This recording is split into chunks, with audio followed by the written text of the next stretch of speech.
Corrigeons ensemble cet exercice 7. Donc la première fraction, je vous avais un petit peu aidé. Vous voyez que j'ai reformulé le dénominateur de façon à ce qu'il soit prêt à l'emploi pour décomposer la fraction d'éléments simples. C'est-à-dire que le x au carré moins 1, qui n'était pas un polynôme premier, je l'ai factorisé en deux polynômes de degré 1 qui, eux, sont premiers. X au carré moins 4x plus 5, lui, pas de souci, son delta est strictement négatif, il est premier. Et donc c'est parti pour décomposer f de x. La partie entière n'est pas nulle.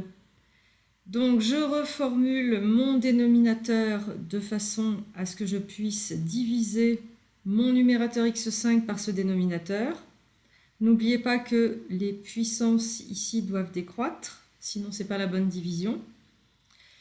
Et donc je trouve comme quotient x plus 4, et comme c'était un peu long, vous voyez, je n'ai pas complètement fini la division, j'ai pas besoin du reste puisque je l'utiliserai pas. Moi, j'avais juste besoin du quotient qui va être la partie entière. Et donc, je peux reformuler ma fraction avec 4 coefficients inconnus. Elle est égale à la partie entière x plus 4, mes deux éléments simples ici de première espèce et un élément simple de seconde espèce à cause du x au carré moins 4x plus 5. A et B sont tous les deux faciles à calculer. Je le fais comme d'habitude, je trouve un quart pour A et un vingtième pour B. La partie entière n'est pas nulle, je ne peux pas utiliser limite de xf de x, ça ne servira à rien. Donc il me reste deux inconnus.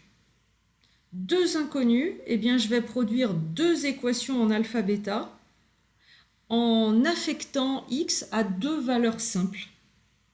Alors pas 1, pas moins 1, parce que ce n'est pas autorisé, mais ça peut être 0, qui est une valeur simple. Donc 0, quand je prends cette formulation de f de x, je trouve 0, pour f de 0. Et quand je prends cette formulation, je trouve 4, moins un quart, plus un vingtième, plus bêta sur 5, ça me fait une équation en bêta, et je récupère ainsi la valeur de bêta. Il me reste alpha. Je vais produire une deuxième équation en alpha, avec une valeur en affectant x, j'ai choisi la valeur 2, comme ça le x moins 1 vaudra 1. Et donc je trouve que f de 2 vaut 2 puissance 5 sur 3 et que c'est égal à tout ça. Ça me fait une équation en alpha. Et je récupère la valeur de alpha, ce qui termine la décomposition. Deuxième exemple, g de x. Alors, là, ici aussi, la partie entière ne vaut pas 0 puisqu'on a un numérateur de degré 4 et le dénominateur, eh bien, c'est 2 plus 2, 4 aussi. Par contre, comme ils ont le même degré, je ne suis pas forcément obligée de poser la division euclidienne, ça peut se faire à vue. La partie entière, là, c'est une constante. Et quand je... En fait, ici, mon dénominateur, j'ai remarqué que c'était x moins 2 fois x plus 2, le tout au carré. Et ça faisait x au carré moins 4 au carré. Donc, en fait, il commence par x4, le dénominateur. Du coup, je vois que la partie entière, c'est 5. Parce que si j'imagine la division de 5x4, blablabla, par x4 plus blablabla, ça fait 5. J'ai juste besoin, en fait, des monômes dominants pour trouver. Une fois trouvé la partie entière, donc j'écris ma décomposition. Vous avez x-2 qui est de degré 1, mais la valuation est 2. Il va donc donner deux éléments simples. 1 sur x-2 plus a2 sur x-2 carré.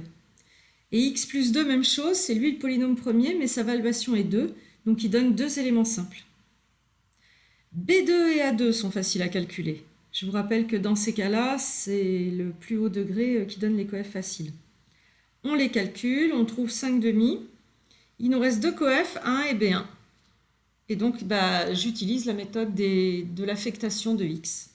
Donc j'affecte x à 0 et ça me donne une première équation en A1, B1. J'ai choisi ensuite d'affecter x à la valeur 1, mais vous pouvez faire d'autres choix. Et ça m'a donné une deuxième équation en A1, B1. J'ai donc un système, je le résous, j'ai choisi de combiner.